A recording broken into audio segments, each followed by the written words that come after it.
Hi, good morning. How are you, everyone? My name is Juan Carlos. I'm founder of Inspiral Growth. And today we have, for this segment of Growth Hacks Live, and a special guest, Leo and Hanna. They both live in the US, and it has been very interesting so far to see for them the experience of living in the East Coast and different cities Mountain like time now. mountain time now, and also Leo has over 3 decades or more than 2 decades in IT. Not only for startups but also in a corporate level like JP Morgan and Canon. And we have been discussing so many subjects like business analytics. And in this segment, I would like to ask them how do they see the experience of living online, and especially since the coronavirus, how everything actually moved digitally, working from home. How was their experience in the US? So, Leo and Hannah, how was it so far, actually? Like, first of all, the big difference between living in New York and now living in Colorado. Hey everyone, thanks Juancar for the time. He's my brother, great brother ever.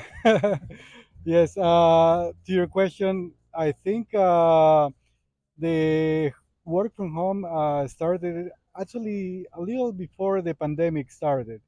Most companies allow you to work from home like once, twice a week. But in general, we had the lockdown. That was some interesting time. Um, I actually was unemployed during the lockdown, which was fun. We were looking for stuff to do at home. We had happy hours every day, and it was not fun looking for a job during the pandemic. But time passes. I got a remote job, 100% remote. That was with the University of California. And yeah, it was when I joined them, it was not much different because working at a large corporation, I always was in the office, but never with peers.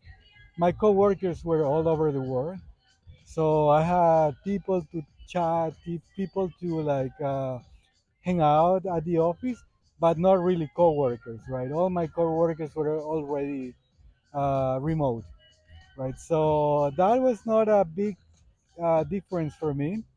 I've been working in IT for like I would say 16 years now, and yeah, it's always been the same way, except working from home. At the beginning, we had an apartment in Saratoga Springs. No, we moved from Long Island City first. Yeah, but you, yeah, in Saratoga was the first time you started working remotely, though. Right. So yeah, luckily, because in Saratoga we have a bigger place. Like I had an actual office in the apartment. That was nice to have. I cannot imagine working in a smaller space than that. But yeah, it was the Zoom craze, getting used to like not seeing people on a daily basis Correct. and just talking today. Sometimes on video, sometimes just calling them. But other than that, it was not a big change for me. Yeah, For Hannah, it was very different because she's a dentist, pediatric dentist, so she still had to go to an office and yeah, see the kids. yeah. Right. Except one big change was that we had answering people's questions on the phone. That wasn't something that we did before the pandemic. So parents would text or email you questions they had about their kids' teeth, and you answer them on the phone or an email, Right. so they don't have to come in, they don't have to have that risk of COVID infection, or just coming to the office. Instead they text you or they email you, and you answer like that, and it does solve a lot of common issues that people have, that parents have, that they don't realize are completely normal and not a reason for them to come to the office. So I think Right. that that was a big benefit. But there was a big increase in that volume of emails and calls and texts. So it got to be kind of overwhelming because sometimes you just need to come into the office and Right. get seen. And but with the little things, it's a good change, I think. Right. Yeah. So, on the advantages that I can think of is the commute. There is no commute. I just wake up. I take my time for breakfast, wake up, and get ready for my first call. But yeah, that's huge, especially for us living so many years in the city, New York City, where it was always either long drive with a lot of traffic or spend like so many hours on the train. Train and then Correct. ferry and then Packed trains, bus. yeah. Yeah. So that was a huge difference. So you can spend all this time either relaxing or you start just working early. Correct. Same thing at the end of the day, like you just keep working and you don't notice, right? So that's I think that's a benefit for the employer, for the company. Yeah. Same with lunch, like my lunch, we pretty much once a day. Dinner is our big meal, so lunch is just a snack for me, and that's easy at home. I just go down to the fridge and have a snack, come back to work. So it's not a big deal. Other parts of the day, I just take breaks, Yeah. short breaks. Like I go to the kitchen for a coffee, I go walk the dog, I talk to someone, I take a nap. So all that is so much meaning. Wow. That's really good. You So create your own habits. yeah, yeah, and it goes both works. Like I work long hours, but I also can take my actual rest that I couldn't do at the office, right? Yeah. So I'm able to actually rest in the middle of the day, or just enjoy a coffee, or just go to the balcony and sit for 10 minutes, Yeah. right? So that's an advantage, right? Disadvantages for a lot of people is not having anyone around, not being able to go into a conference room and exchange ideas, talk about your day, uh, talk about your issues at Seeing work. coworkers also. Yeah, seeing coworkers. A Yeah. lot of people miss that, Yeah. right? But it depends. It's that's person to person.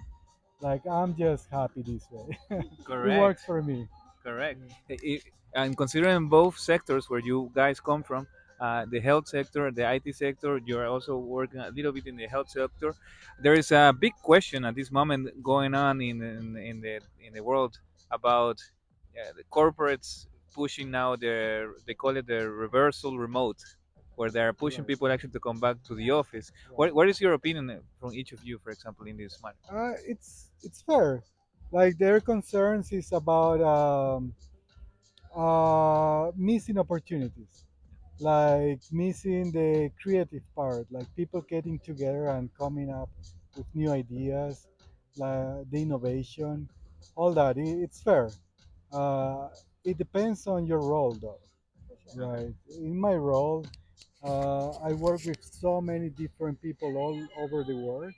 Yeah. They're already remote. Like, why do you want me to come to the office and call someone all the way to India, right? Correct.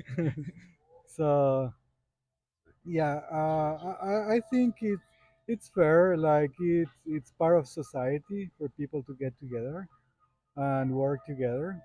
And on the, I guess on their side, like on the economics, they have large buildings, large Bills. leases that they need to keep paying, right? So someone needs to use their offices, Ah, true. right?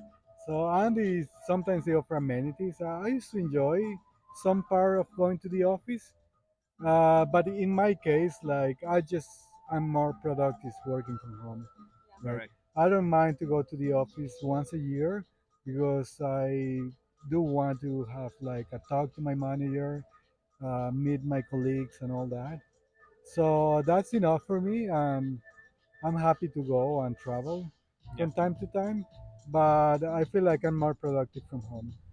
Yeah. Other people, it's different. Like they like to go to the office and they do work a lot from the office, so that worked for them. So it's just a matter of time. Let's see where it goes. Correct. And Mm. And you, Hannah? obviously, for me, I need to be in the office every day that there's patients, but a couple of my coworkers don't. So my manager's manager, she runs 4 offices, and she can actually work from home. Except the owner of the offices, he wants her to come in for the morning meeting for like 5 minutes, and then she goes back to her home and does her work there. I guess to make a appearance and show her face. She thinks it's silly, but maybe the employees like seeing her, you Yeah. know. And it in the grand scheme, it doesn't matter that much because she's only there for 10 minutes. She gets a coffee, she goes back home, and she does all the managerial work from home. And I know that there's a bunch of like people who deal with insurance that also work from home, and that works out totally fine for them in the office. But obviously, people who are with the patients all the day and they have to be in the office. But I really appreciate that some people can stay home. Yeah. Like one of the people who works in the office, the assistant of the owner, she works from home most days. Her husband's sick, and so she can stay home, take care of him, and also work at the same time. So it really works well for her. She's been with the company for like 25 years, so it's a really good fit for her. But there's another woman who works from home who does like marketing, Yeah. and I think she would benefit from coming in because she doesn't seem to be doing that much at home. Maybe she needs some help, you know. But it does depend on the person. Like the manager and the assistant to the owner are super productive. Whenever you need them, they will come in, and they're always doing stuff. You know they are. So personality dependent, but that makes it kind of hard to manage though as like an owner or like a manager asking people to come in versus other people who can work very well from home. So it creates kind of a difficult situation. A But hybrid solution. yeah, a hybrid solution. Kind of like compromise. So there you have it, guys. We had quite an interesting talk about remote working, about the experience of working and the corporate world in the US. Thank you, Leo. Thank you for this moment. Yes. And we had Hannah a moment ago, but we also thank Hannah for this wonderful moment. Thank you, guys. Have a wonderful